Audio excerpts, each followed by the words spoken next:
alguém que está preso,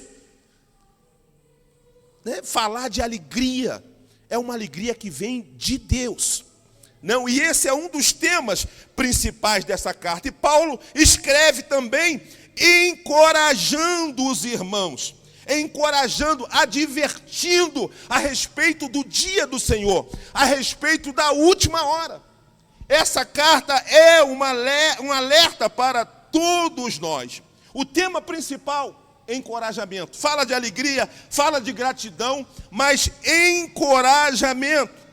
Paulo, ele encoraja os irmãos a viverem uma vida como cidadãos do céu. Nós louvamos aqui agora que não somos daqui. A nossa pátria não é aqui. E Paulo está falando exatamente isso aos irmãos de Filipenses, que eles precisavam viver aqui, mas viver de uma forma compatível que de onde eles eram, a quem eles pertenciam. Ele dizia assim: olha, vocês estão aqui, vocês estão nesse mundo, mas não são. A nossa pátria não é aqui. Nós estamos aqui apenas por uma passagem, por um período. Isso também trazia consolo, por quê? Qual era o contexto daqueles irmãos? A igreja de Filipos, quando Paulo escreve essa carta, ela estava também passando por uma grande perseguição. O imperador daquela época, chamado Nero, era talvez um dos mais terríveis de todos os imperadores romanos. Diz a história que ele fez na cidade de Roma tochas humanas. Ele iluminou a cidade à noite com corpos de cristãos, de homens, de mulheres, de crianças, servos de Deus. Ele lançava os cristãos como entretenimento na arena, com leões, contra gladiadores. Esse era o contexto. Eram adversários, perseguições que esses irmãos estavam vivendo. E além das perseguições externas, tinham também internas. Tinha dificuldade, adversários de todos os tipos. Dentro da igreja também. Paulo cita aqui. Paulo fala de falso profeta, falsa profecia. Paulo fala de cristãos judaizantes, religiosos. Ele combate tudo isso. E ele, nessa mensagem, ele diz aos irmãos que eles precisam continuar progredindo na fé. E a primeira oração que ele faz, com a sua Bíblia aberta, está no versículo de número 9. Olha a primeira oração que ele faz nessa carta. Eu também faço esta oração, que o amor de vocês aumente mais e mais. Irmãos, Jesus disse no capítulo 24 de Mateus, verso 12, não precisa abrir, que uma das características dos últimos dias, porque os discípulos perguntam: Senhor, quando será a tua segunda vinda? E um dos sinais que Jesus diz é: por se multiplicar a iniquidade, o amor se esfriaria.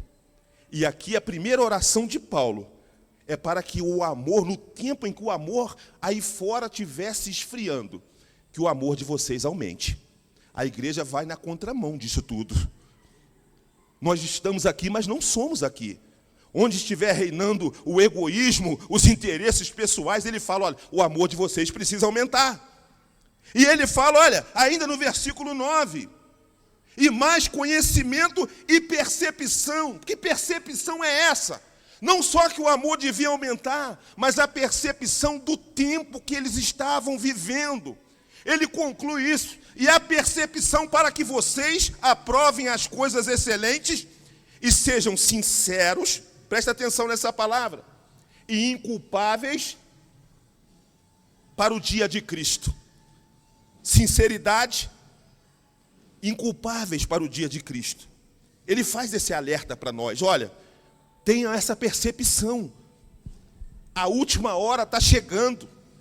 Então nós precisamos ter essa percepção. Vocês não podem viver de qualquer jeito. É isso que ele estava falando para a igreja de Filipos. E fala para nós hoje. Fala para todos nós hoje. Paulo está preocupado em ver que os filipenses façam progressos na sua fé. Que o amor de vocês aumente. Eles precisavam de maturidade. Ele estava dizendo: vocês não podem ser o mesmo. Tem que haver crescimento. Crescimento no amor. Crescimento na vida cristã. Crescimento na intimidade com Deus. Ele fala de uma fé progressiva. Os irmãos também sofriam com muitas afrontas, muitos desvios naquela época. Muitos falsos irmãos e falsos mestres se infiltravam na igreja. Era um contexto não muito diferente da nossa época. Mas essa carta, o capítulo 1, é um alerta para todos nós. É uma palavra de advertência para todos nós. É uma chamada de atenção. Se nós fôssemos colocar um título nesta palavra, nesta reflexão, Paulo está ensinando aqui como nós devemos viver na última hora. Como nós devemos viver em vista à aproximação do dia de Cristo, à aproximação do julgamento final. Nós temos sido alertados hoje, nesse tempo, a respeito de estarmos preparados. Agora, como nós devemos viver? Diante desse alerta, diante da iminência do retorno de Cristo. Não é da mesma forma, com certeza. E aqui, no versículo de número 27, ele começa dizendo assim: acima de tudo, vivam de modo digno do Evangelho. Acima de tudo. Paulo, ele sabia o que ele estava falando. Olha de onde Paulo estava escrevendo. Paulo sabia o que era viver o Evangelho a qualquer custo, diante de qualquer circunstâncias adversas. Ele sabia o que era isso. Ele estava preso justamente por causa disso. Ele estava preso por viver o Evangelho. E ele encoraja aquela igreja a fazer o mesmo. Vivam o Evangelho a qualquer custo, acima de tudo, não importando o que aconteça, ainda que seja com risco de vida. E os irmãos estavam vivendo exatamente isso.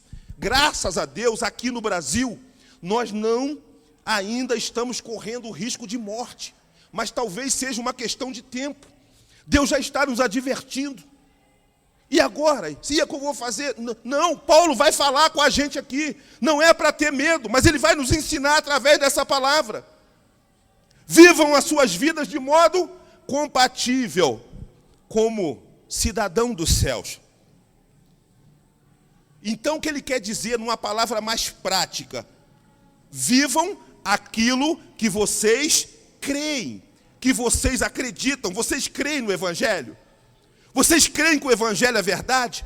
Então precisam viver de acordo com aquilo que nós cremos. E o Evangelho não é passivo, irmão. Eu creio, amado, amém, eu estou aqui, mas eu creio. Não. Exige de nós uma postura. Olha só, das cartas paulinas, Paulo sempre usa o verbo andar. Andem de forma agradável, andem na presença do Senhor, mas justamente na carta aos Filipenses ele usa vivam. É algo muito mais ativo. Então, amados, o tempo que nós estamos vivendo, na última hora, é mais do que pessoas que leem e estudam a Bíblia. Nós precisamos buscar graça em Deus e sermos pessoas que vivam a Bíblia. Nós precisamos pedir graça para colocar isso em prática, irmão. E o que é isso, irmão? O que quer dizer viver a Bíblia? Ele fala, olha só o que ele diz. No versículo número 27, ainda na parte C.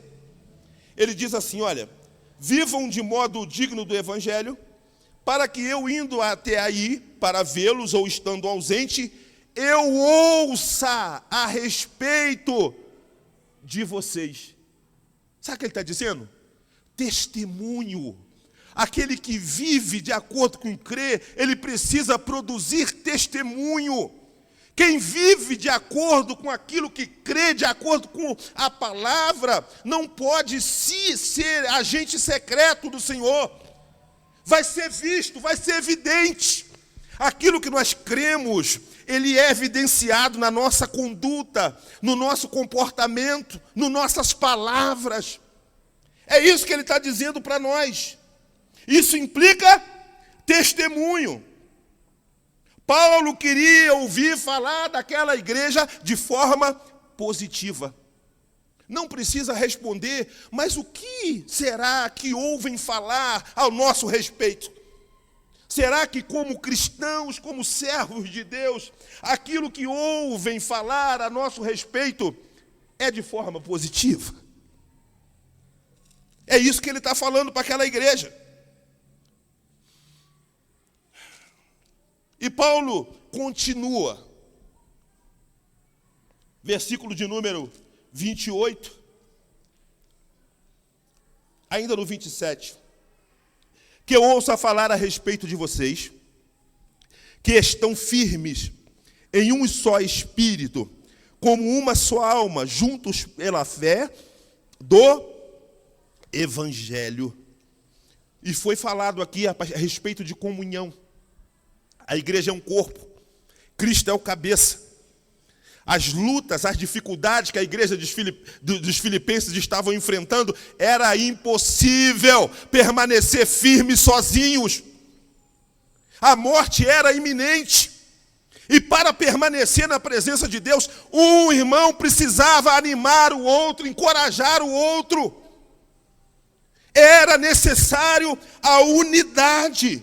Era necessário a comunhão entre os irmãos. Cristãos sendo mortos na arena, perseguição. E Paulo fala então, e foi muito bem ontem pregado aqui, que eles precisavam permanecer num só espírito. E ele diz o seguinte: permaneçam num só espírito, eu estando presente ou eu estando ausente. O que ele estava dizendo, irmãos?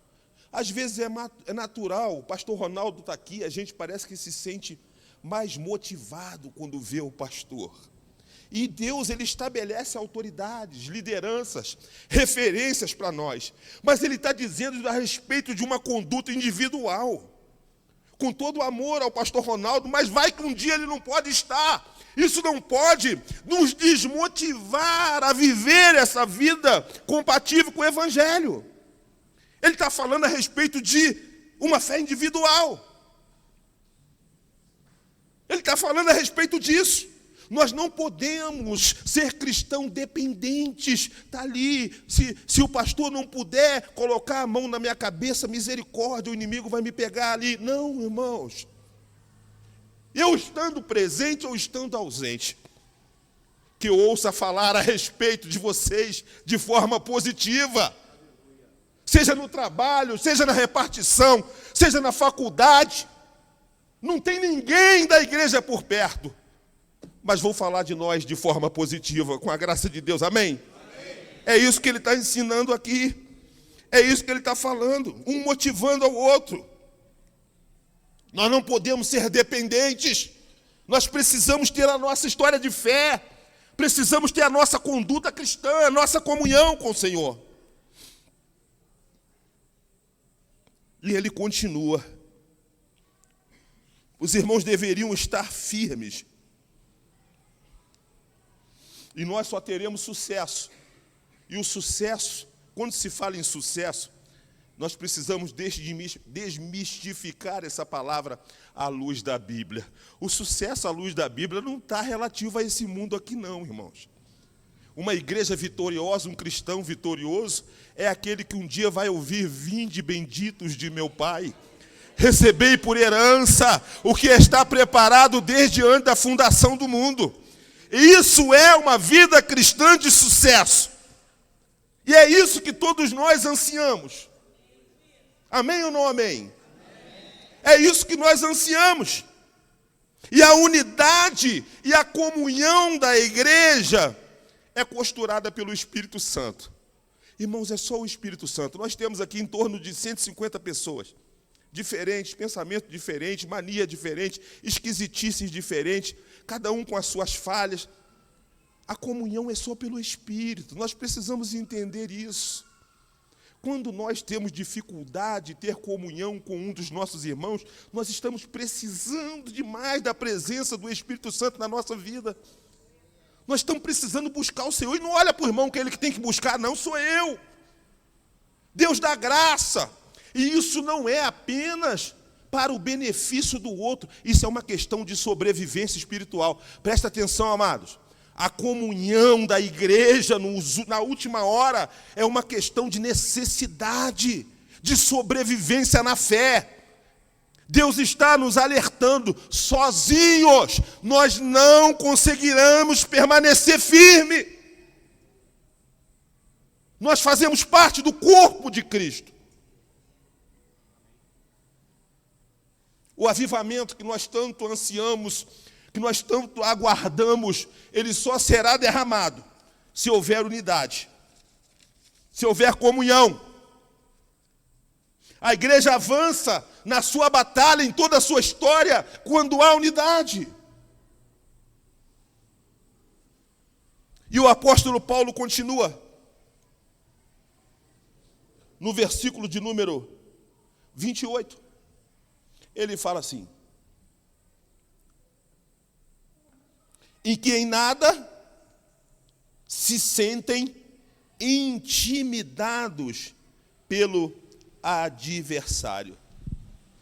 Amados, você já percebeu que às vezes, quanto mais a gente ora, quanto mais a gente jejua, parece que as coisas ficam mais difíceis?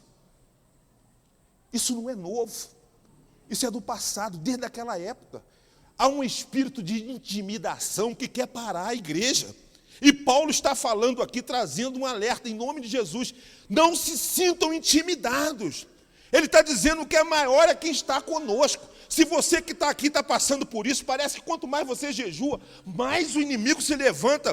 Que Deus te dê nesta noite uma coragem sobrenatural, para que você não pare diante da intimidação, amados. Não se sinta intimidado.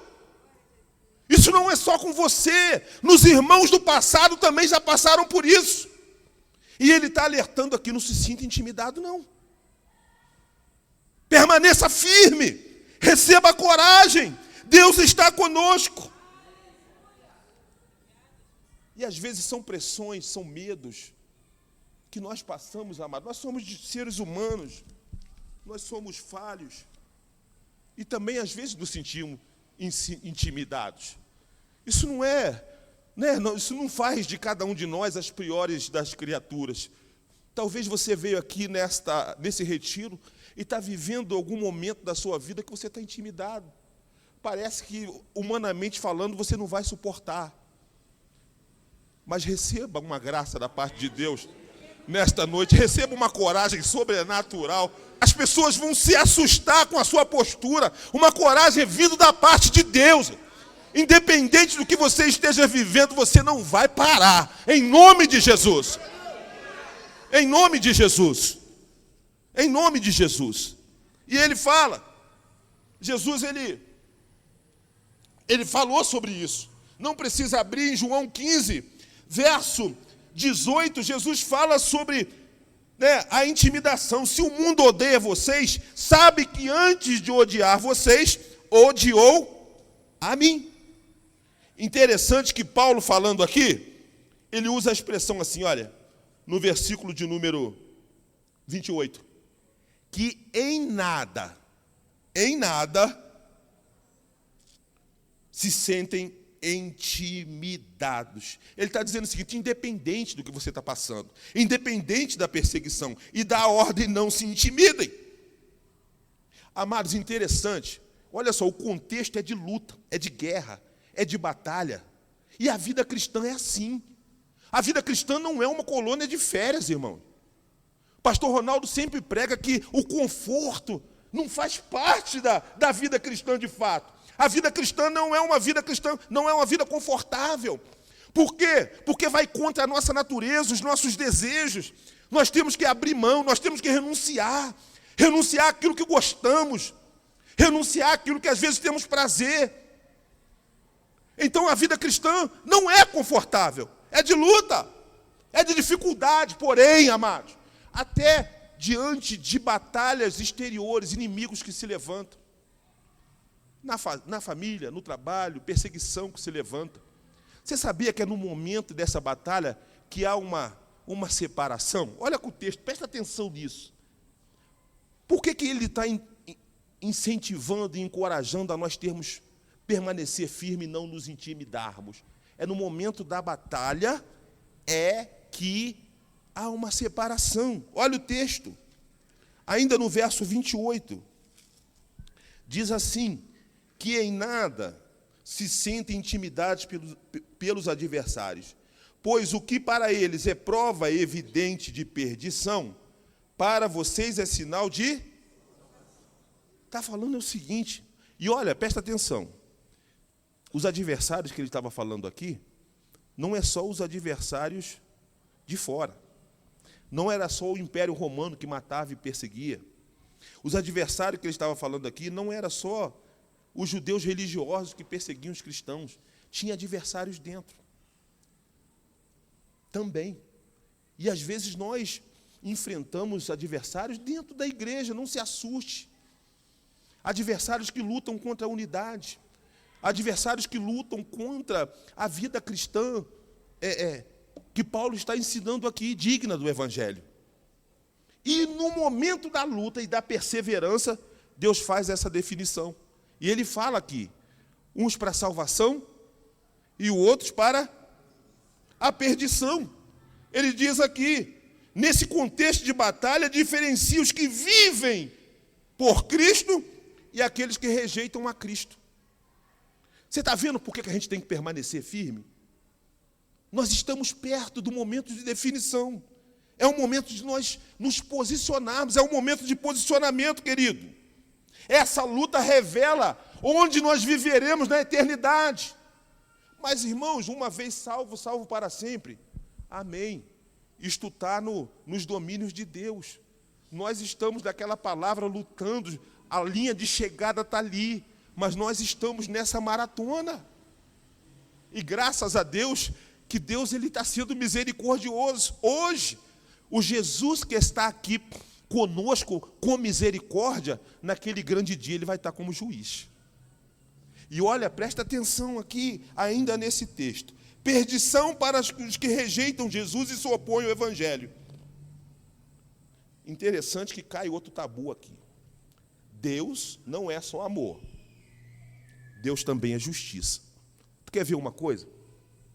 Quando se fala em perdição, quando se fala em juízo eterno, condenação, quando se fala em inferno, o que vem à nossa mente, né?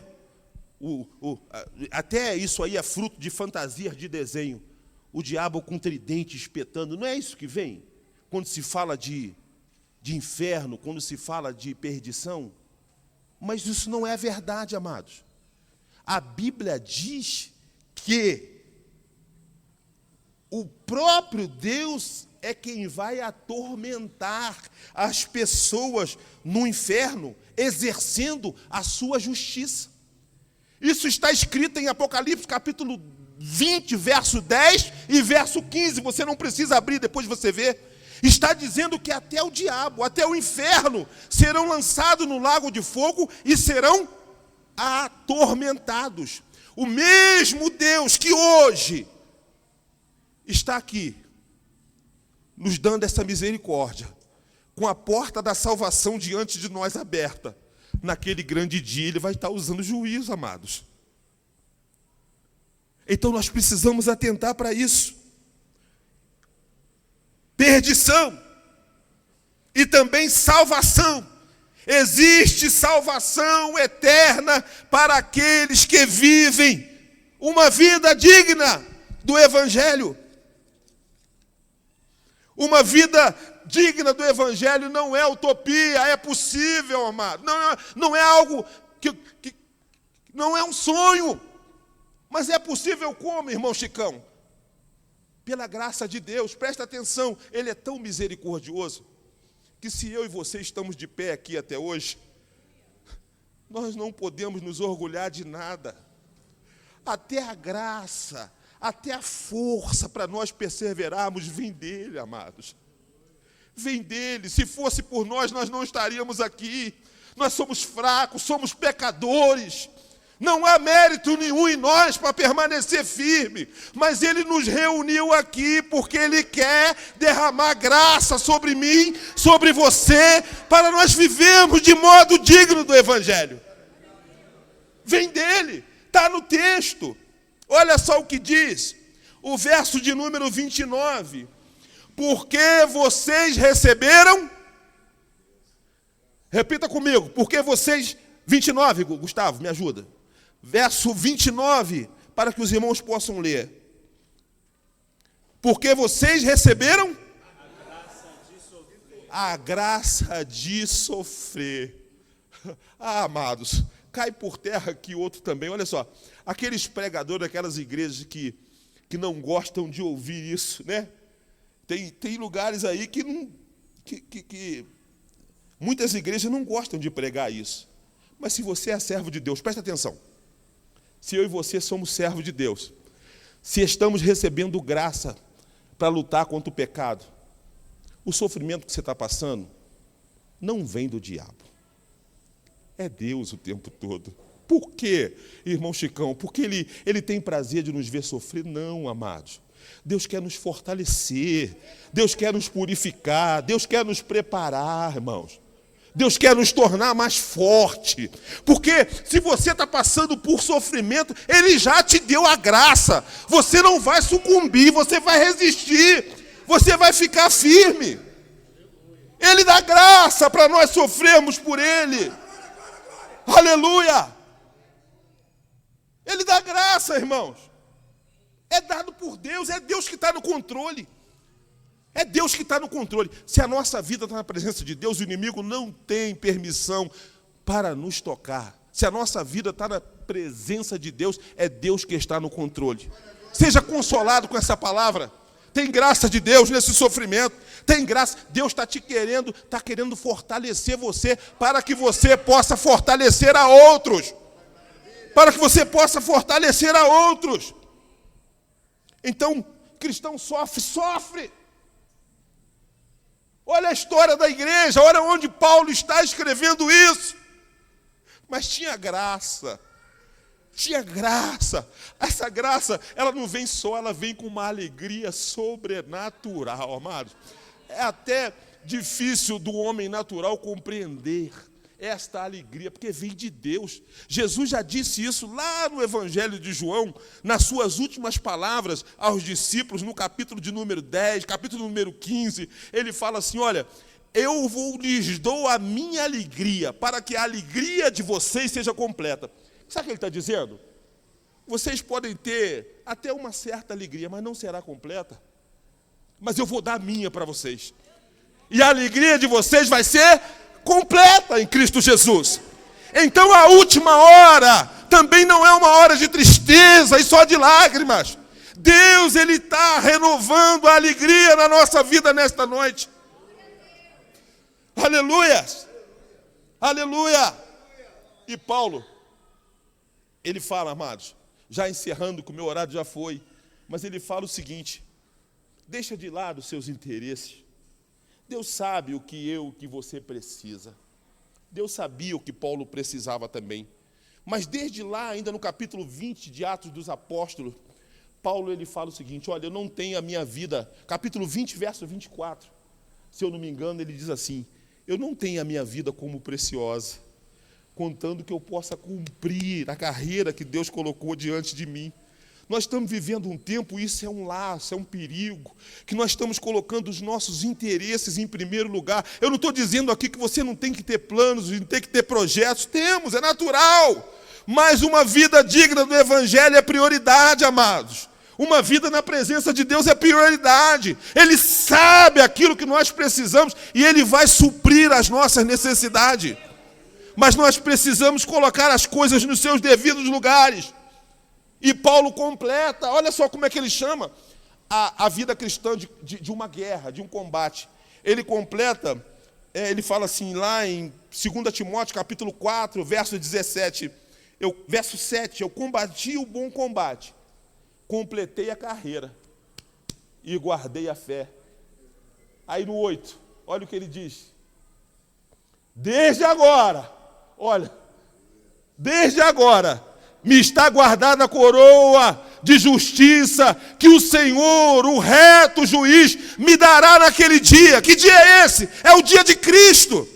É o dia de Cristo, tem algo preparado para aquele irmão amado que está firme, aquele que está buscando graça para viver uma vida digna do Evangelho. Aleluia, e nada se compara.